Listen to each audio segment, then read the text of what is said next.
How would you describe his value and how this may have impacted I mean, it's not just the teams that you mentioned, the Falcons and the Bucks and the Steelers. You got the Raiders who went for Gardner Minshew, which feels like a bit of a bridge guy. He can start. You really want him as a backup quarterback, but if you know he's got to go. So Justin Fields doesn't seem like he's going to be the guy there. The Patriots found their backup bridge guy as well, because when they shipped out Mac Jones, some people said, well, what about Justin Fields going there? And so you're looking at the Broncos, which I do not feel like they should make that move. I really do not feel like they should do that. And you're looking at maybe the Seahawks. I was going to say, what about Seattle? Because, you know, Smith under contract for 2 more seasons. Exactly. But you got to have a plan there. The hard part about Ravens.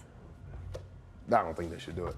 Really? Justin deserves to be a starting quarterback somewhere. I don't know if it's but I think that's the hard part about it is you're saying, what are we going to give up if we think that he's a backup quarterback? Okay, so there's a value associated with that. If you're the Bears, you're saying we're not giving up Justin for that. They thought that they were going to be able to get, you know, second round picks or whatever the case is. It doesn't seem like they're going to get that right now. I think the other part of this that we don't talk about enough when we're thinking about Justin Fields and his value is you have to give up draft capital to get him.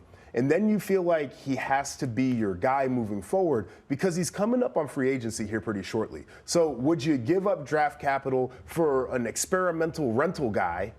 But like that, it doesn't make a lot of sense from a business standpoint. But I think at this point, Russell Wilson is kind of well, they didn't have to pay much for him, but there are guys that are still big experiments. I feel like Justin Fields has proven himself enough, and I understand that he's coming up on free agency there, but I don't know. It's a bummer. It's hard to see, really, because especially when you've got a locker room that is backing him up and says, hey, we'll take whoever's our starting quarterback, I feel kind of bad. And do you think it's necessarily his skill set as to why he hasn't found a new team? Or is it possibly the Bears to blame or his agent maybe just not handling the situation well? Like, I'm not sure. What's to blame, you think? I think it's a little bit of everything. I think the Bears have an idea in mind of what they believe his value to be. And I think that the Bears should get comfortable with the fact that you would hate to just keep him around just to try to keep him and not end up capitalizing on any value if he ends up walking when he hits free agency. So that's number one. The other thing, too, is Justin Fields' value could go up down the line here after everybody settles in with their quarterback stuff through the draft and OTAs or during the season if people start getting banged up.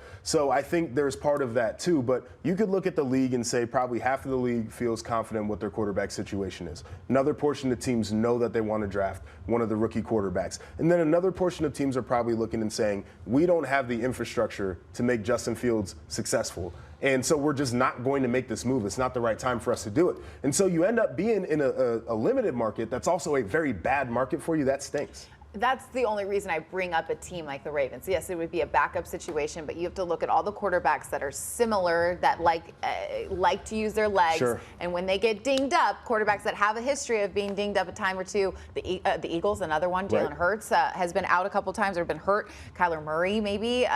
It's just sad that we're talking about him as a backup quarterback because I just think that he has the skill sets to be a starter. Didn't think that we would be having this conversation just a few weeks ago. We thought he had tons of leverage there.